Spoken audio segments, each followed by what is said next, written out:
সারাটা দিন ছেলেটা নিচে নিচে বেরিয়েছে। রাস্তায় আলো জ্বলছে অনেকক্ষণ। এখনো বাবা কেন এলো না মা? বলে গেল মাইনে নিয়ে সকাল সকাল ফিরবে।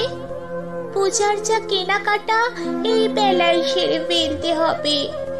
বলে গেল সেই মানুষটা এখনো এলো না। কড়ার গায়ের খুন্তিটা আজ একটু বেশি রকম নড়ছে। ফ্যান গালতে গিয়ে পাটা পড়ে গেল। জানালার দিকে মুখ করে ছেলেটা বই নিয়ে বসলো মাদুরে। সামনে ইতিহাসের পাতা খোলা, ঘড়িতে টিক টিক শব্দ, কলে জল পড়ছে। ও বাড়ির পাঁচিলটা থেকে লাফিয়ে নামলো একটা গোফওয়ালা বিড়াল। বাপের আদরে মাথা খাওয়া ছেলের মতো। হিজিবিজি অক্ষরগুলো একই অবাধ্য। যতক্ষণ পূজার জামা কেনা না হচ্ছে নড়বে না। এখনো বাবা কেন এলো না মা? রান্না কোন কালে শেষ, গা ধোয়াও সারা। মা এখন বনতে বসে কি বলে ঘর ভুল করছে। হুট করে একটা শব্দ।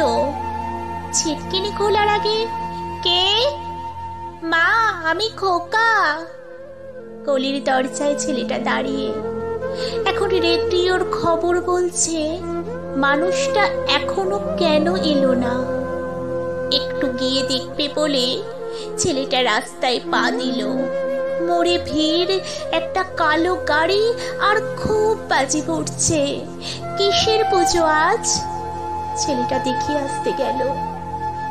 তারপর অনেক রাত্রিরে বারুদের গন্ধে ভরা রাস্তা দিয়ে অনেক অলি গলি ঘুরে মৃত্যুর পাশ কাটিয়ে বাবা এলো, কিন্তু ছেলে এলো না।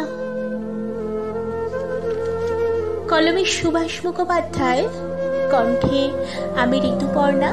যদি আমার এই আবৃত্তিটা আপনাদের কোথাও একটু হলেও ভালো লেগে থাকে, প্লিজ একটা লাইক করবেন, কমেন্ট করবেন, শেয়ার করবেন।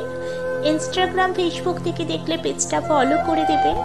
ইউটিউব থেকে দেখলে চ্যানেলটা সাবস্ক্রাইব করবেন। এতক্ষণ আমার আবৃত্তিটা কষ্ট করে শোনার জন্য আপনাদের অসংখ্য ধন্যবাদ।